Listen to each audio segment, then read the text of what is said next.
नमस्ते। गीता मन का गीता के कुछ श्लोक के साथ हम आगे बढ़ेंगे और गीता के श्लोक को समझेंगे। भगवान भगवत गीता में हमें क्या समझा रहे हैं। युक्त आहार विहार कराने वाला, कर्मों में यथा योग्य चेष्टा कराने वाला और यथा योग्य सोने तथा जगाने वाला योगी दुख का हरण करने वाला होता है। छठे अध्याय का नाम आत्म संयम योग है। स्वयं को साधे बिना जीवन साधना के किसी भी मार्ग पर नहीं चला जा सकता। इसी संदर्भ में कुछ मूलभूत व्यवहारिक बातों का जिक्र योगीराज श्री कृष्ण ने इस अध्याय में किया है। अक्सर लोग अति में जीते हैं। अति में जीना आसान है। प्रवृत्ति और निवृत्ति दोनों राह पर चलना आसान है। एक के लिए उन्माद चाहिए जबकि दूसरे के लिए अपेक्षा का भाव। मुश्किल तो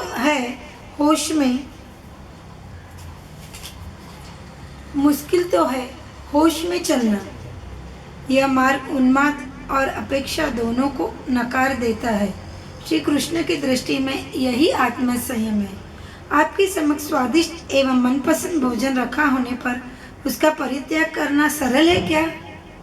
साथ ही यह भी संभावना है आप डटकर खाएं, भले ही बाद में भुगतना पड़े, लेकिन इतना खाएं जितना जरूरी हो। यह बहुत ही दुष्कर है। अतएव यहाँ हम स्वयंपूर्वक खाने को ही श्री कृष्ण ने युक्त कहा है। युक्त शब्द बुद्ध के सम्यक शब्द के नजदीक है। वीणा के तारों को इतना न कसो कि वे टूट जाए और इतना भी ढीला न छोड़ो कि उनसे ध्वनि ही ना निकले।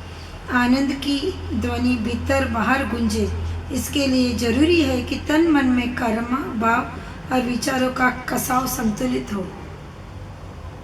जो पुरुष मुझे सब में देखता है और सबका संसार को मुझ में देखता है, उसके लिए मैं कभी अदृश्य नहीं होता और वह मेरे लिए अदृश्य नहीं होता। भक्त सर्वत्र श्री हरि का दर्शन करता है और सब कुछ उन्हीं में स्थित देखता है। श्री कृष्ण सर्वेश्वर है। उनके बिना किसी वस्तु का अस्तित्व नहीं हो सकता। एक स्थिति तो ऐसी भी आती है जब श्री कृष्ण भक्त के सर्वस्व बन जाते हैं। उस अवस्था में भक्त एवं भगवान में प्रेम में संबंध रहता है। तब भक्त को अपने अमृत स्वरूप की प्राप्ति होती है। ऐसी स्थिति में भक्त की दृष्टि से भगवान कभी ओझल नहीं होते।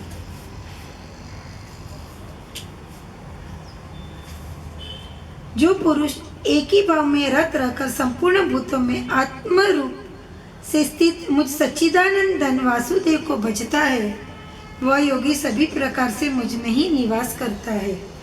परमात्मा जगतपालक श्री विष्णु के रूप में श्री कृष्ण ही प्राणी मात्र के हृदय में विराजमान है। इन सगुण साकार श्री कृष्ण और ध्यान परायण योगी के निर्गुण निराकार परमात्मा में कोई भी भेद नहीं है। ऐसी अवस्था में उस योगी भक्त के मन वाणी और शरीर की क्रियाओं में किसी प्रकार का भेद नहीं रहता। वह जो कुछ करता है भगवान के लिए ही करता है। इसीलिए वह संसार में बरतता सा दिखता हुआ भी भगवान में ही बरतता है। हे माँ भवनी संदेह मन चंचल और कठिनता से वश में होने वाला है, परंतु हे कुंती पुत्र अर्जुन, यह अभ्यास और वैराग्य से भी वश में होता है। मन पर निग्रह करने के श्री कृष्ण ने दो साधन बताए हैं। पहला अभ्यास और दूसरा वैराग्य। अभ्यास में मैकेनिकल होता है। अभ्यास को काटने के लिए अभ्यास ही चाहिए, लेकिन अकेला अभ्यास ही काफ़ी नहीं है, क्योंकि इसका विवेक से कोई खास लेना देना नहीं है। अभ्यास से ऐच्छिक कर्म अनैच्छिक क्रियाओं के रूप में बदल जाता है। यह क्रिया सिर्फ मांसपेशीय स्तर पर ही नहीं, मन के सतही स्तर पर भी होती है, जिसे अभ्यास द्वारा नियंत्रित किया जा सकता है। अब आता है विशुद्ध चेतना का स्तर। इसके लिए वैराग्य की आवश्यकता होती है। विषयों में सुख की वृत्ति राग है, विषयों में सुख नहीं है, ऐसी स्वीकृति वैराग्य है। जब यह धारणा आत्मसात हो जाए तब वैराग्य घटित होता है। तब छोड़ा नहीं जाता कुछ भी, सब सहज रूप से छूट जाता है।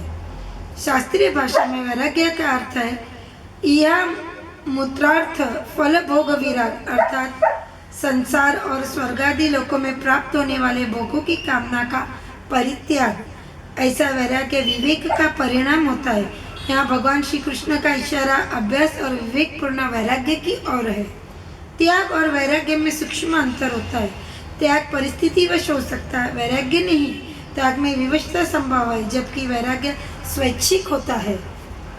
हे महाभाव अर्जुन, इस अपरा अर्थात जड़ प्रकृति के अतिरिक्त मेरी एक जीव रूप परा अर्थात चेतन प्रकृति भी है, जिसने संपूर्ण ब्रह्मांड को धारण कर रखा है।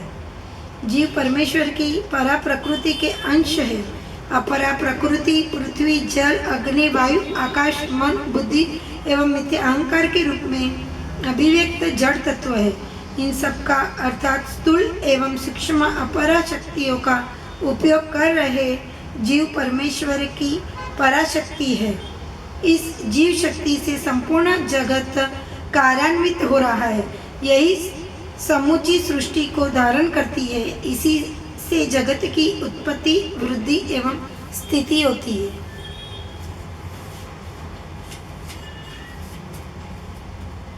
इस जगत में समस्त जड़ चेतन होने वाला तत्व इन दोनों प्रकृतियों से ही उत्पन्न होता है।